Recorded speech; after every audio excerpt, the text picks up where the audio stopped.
boys, back for part 2. Yeah! Back for part 2 of my Capital Punishment review. I have to say, getting through 3 matches so far, this pay-per-view looks okay. Do not adjust your sets, this is going to get a lot worse. Next, Ezekiel Jackson defeated Wade Barrett to win the Intercontinental Championship in a absolute shit match. Absolute shit. And I will tell you, because the match had very little to offer. Wade, although I will say beforehand, Wade got the crowd worked up backstage. He took the mic, ranted about the US's problems, insulting Zeke and the crowd. Good heel promo, got a lot of heat from it, but loads of USA chants. The only thing that pissed me off, Zeke got no reaction. Absolutely none. Zilch. And that was bad. I thought, what the hell? Anyway, Barrett locks in a headlock. Zeke hits a block and covers for 2. Barrett goes out for some punches. Zeke lifts Barrett up for the torture rack. Barrett fights out. Zeke backs Barrett into the corner and whacks him in the back of the head for covers for 2. Barrett hits Zeke in the head, covers for 2. See, so many covers after hitting one move. So fucking stupid. Yeah. Zeke goes for a clothesline. Barrett hits a black hole slam out of nowhere, which is a great move, I will say. And that only gets 2. Barrett locks in a chin lock, but as Zeke fights out, he locks in an abdominal stretch. Nice count hold there. Zeke powers out and goes for a torture rack. Barrett rolls through for 2. Barrett kicks the Zeke I've put here into the oh, I need to move these into the centre so you guys can still see me. Sorry. Oh, I've lost where I am now. Kicks Zeke in the chest, and it's a pump handle slam for 2. Barrett backs Zeke into the corner and repeatedly hits him down. Zeke dodges a kick, and Barrett goes into the turnbuckle. Barrett runs through... Oh, hold on. Jackson... Oh, I've lost my place now. Jackson runs through Barrett with some clotheslines and a splash into the corner. I think I may have got that wrong, so apologies if I did. Jackson goes for the scoop slam, but Barrett counters, hits the waistline and covers him, but only gets 2. Jesus. More USA chants. Ugh, stupid fans. Stupid patriotic Americans. Fucking hate your nationalism, guys. Seriously. Barrett beats down the head and goes for a kick, but Zeke powers out. It's a number of scoop slams. I think, yeah, his moveset's fucking limited. Look at this. And locks Barrett in the torture rack. Barrett taps out like a bitch, and Zeke is your new Intercontinental Champion. The crowd were dead for this. They didn't give a shit, neither did I. It was long, laborious, same old shit moves. One move pin. And that's one thing I have to say is a problem with WWE matches today. They're often cut and shunt and put together like that. It was fucking awful. I did like Barrett's offense, but it was hard to watch at times, seriously. Not much happened and the wrong guy won, in my opinion. Zeke can't be the champion now. He just hasn't got what it takes to be a mid-card champ. Honestly. I won't even bother giving this a true rating. There was nothing really of note. Apart from the wasteland, apart from the kick out from the wasteland, there was nothing that really warranted to give this match escaping from a big fat 0. There was nothing that could save this match. Nothing at all. And I absolutely hated it. Not good for this pay-per-view, honestly.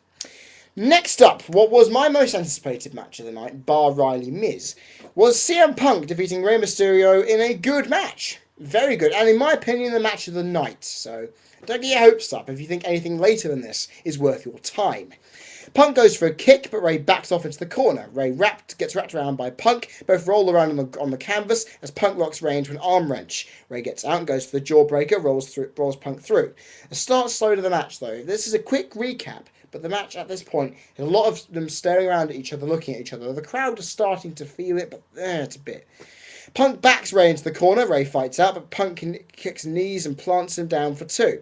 Picks Rey back up for a shoulder tackle and gets a 1 count. Both bounce off each other for roll-ups for 2. Rey sets Punk up for the 619, but Punk's moves there. I need to get a drink. Seriously, it's really... Oh, seriously, this stuff takes a lot out of me. Alright, here we are. Where are we? Punk sets up... Rey sets up Punk for the 619, but Punk moves out of the way. Rey drop kicks him out of the ring. Rey runs for his plancher, but Punk catches him and throws Rey jaw first onto the barricade. Ouch! That is quite painful, I will say that for sure. Oh, fuck, I've lost my place again. I'm not going to do this today. Seriously. Punk puts Rey back in the ring, covers for 2. Punk locks Rey into a bow and arrow submission hold. Awesome to see that move again. Rey flips out, rolls Punk up for 2. Punk splashes Rey for 2. Punk splashes Rey for 2, locks in a leg scissor and wrenches the chest. Fans are actually booing. You can just hear a small, faint amount of booing. I'm thinking, they're booing in a Punk match? Seriously? Ugh. Awful. Anyway, Rey runs at Punk, but Punk catches him and hits a tilt-a-whirl backbreaker for 2. Punk goes right to the back to the leg scissors rib wrench. Rey fights out, flips up on Punk and throws him into the ropes for the 619. Punk gets up and nails a clothesline, covers and gets 2. Yikes. It's just me or the crowd a bit quiet for this one. Seems like it to me. Punk wraps the abdominal stretch on the ribs in the midsection, working again on the injured area. Psychology. Rey fights out. Punk runs at him, and Punk flies into the turnbuckle. Rey goes to the top rope, and Punk pulls him down, kicks him in the gut, covers, and again gets 2. Rey springboards off the ropes and flips Punk out of the ring, and does a springboard moonsault out onto Punk. Rey goes to the top rope, hits a great flipping headbutt to a standing Punk. I loved that move. Best move of the entire show apart from the table spot. Covers and gets 2. Springboard crossbody by Rey, countered by Punk into a cover for 2.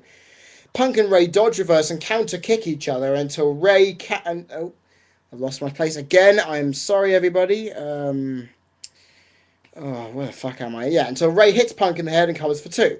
Rey goes back up to the top rope, ready for another move. Punk gets him though. Punk headbutts Rey and does a back superplex from the top rope, covers Rey and only gets 2. Why is Punk only getting 2 here? She get 3. Mysterio's a weak bitch. Oh, bollocks. I keep losing my place. Punk runs and knees Rey in the face. Rey goes into the turnbuckle and Punk goes shoulder first into the ring post. Rey then hits a 619 around that ring post. Genius. Punk goes out of the ring. Rey puts Punk back in the ring, goes for a splash, but Punk has his knees up. And Rey gets covered for 2. Punk rams his knees into Rey, lines up for the GTS. Rey rolls through, but Punk kicks out of it. God. Punk hits a stiff kick to Rey's head, covers, but once again gets 2. Jeez. Punk holds up Rey for the GTS. Rey rolls an arm drag into the 619 position. Rey gets caught in the middle of the 619. Punk gets the GTS for the win. Now, Punk getting the win was well deserved, I say, and I loved it. Back and forth action, multiple near falls, unpredictability on who was going to win, because Rey looked like he was going to dominate and win at some point. But luckily, that didn't happen. And I have to say this, at the time the action was slow, the crowd didn't stand there into it much, it's about some good action. What the hell are you people on? It was all in all I wanted from this match. I expected it and I got it. I wanted more, but I got what I got. I just felt the crowd needed more interaction, and there was if they had less slower moments, it would have been 3 stars. 2 3/4 star. I'm happy, it was what I came for, and I got exactly what I wanted. And I'm just going to put the lights on, because I realise the light is fading in here.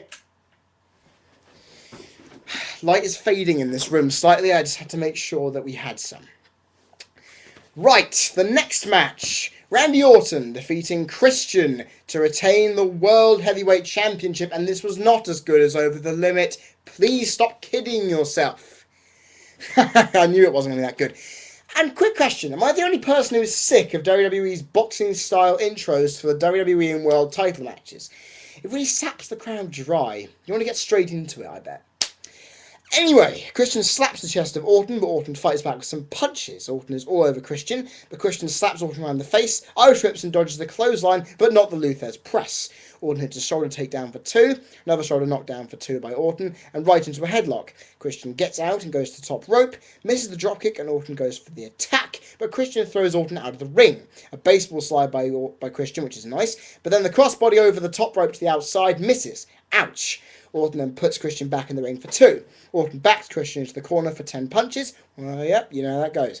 Christian gets out at 9. Orton clotheslines him out of the ring as soon as that happens. Orton lines up Christian for a hangman DDT on the steel steps on the outside, but Christian counters and puts Orton face first into them. Cool. Concussion playing into effect, though.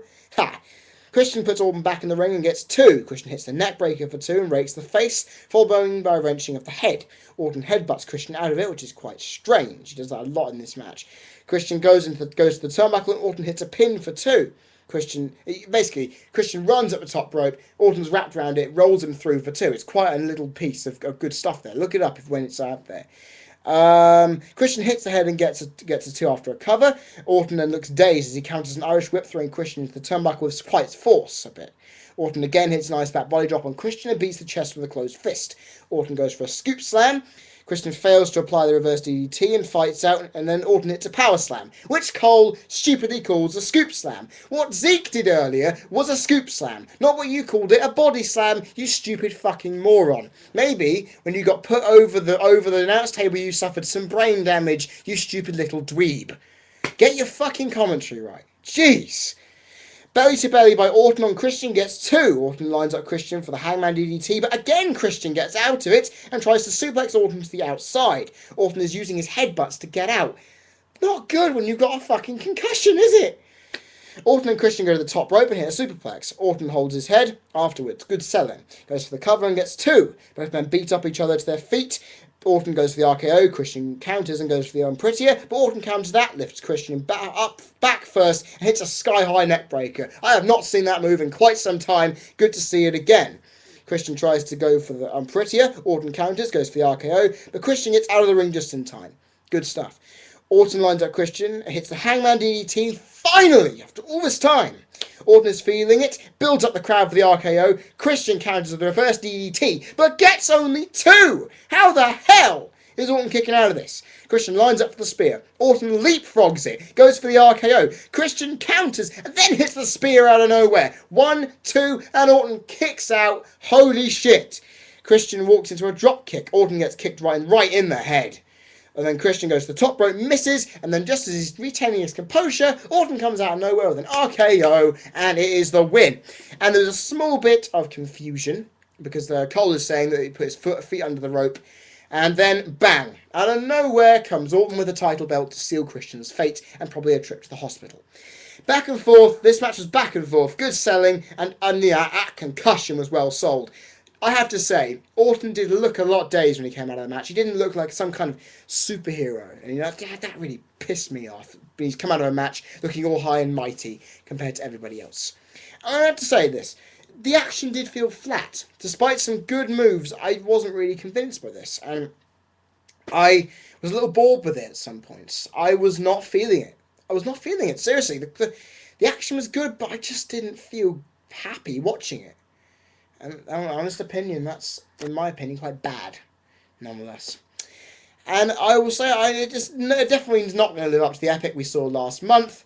2 stars. Despite some good moments, that was mediocre at best, and it bloody felt it. I might as well talk about the next match while I'm at it. Because Evan Bourne defeated Jack Swagger. Now, I didn't care for this match, okay, guys? I didn't watch it. That was my bathroom break, okay? It's unprofessional for a YouTube reviewer to take a bathroom break. But I didn't want this match. I wanted DiBiase, Rhodes, Sin Cara, Daniel Bryan. That was what I wanted, and I believed WWE would give it to me. But no, they put this throwaway match on the card. There's hardly any build-up to it. And I'm thinking, what's the fucking point? What is the fucking point of me actually taking a shit in a match not only I wasn't interested in, but the crowd weren't either. Because they were dead. When I came in, back after going to the toilet, getting some food from the kitchen, the crowd were dead. They weren't even doing what I just did there. They were not even livened up for it. They're going, oh, fuck this. And then this fake Obama impersonator came out. And he's been doing these skits all night. If they were going to get someone real to do this, they would have done something good. But no, it had to be some fake president. It made me feel bitter. It made me feel angry that they were doing this on a pay-per-view which I paid £14.95 for. But still, that's just... And guys, that's not it. Because we've got another match to come. And I'm annoyed because we haven't got enough time to read it out. I don't think I do anyway. I will see you guys for the very, very short part 3. See you guys in a bit. I hope you really enjoy hearing what I have to say for the rating of this show.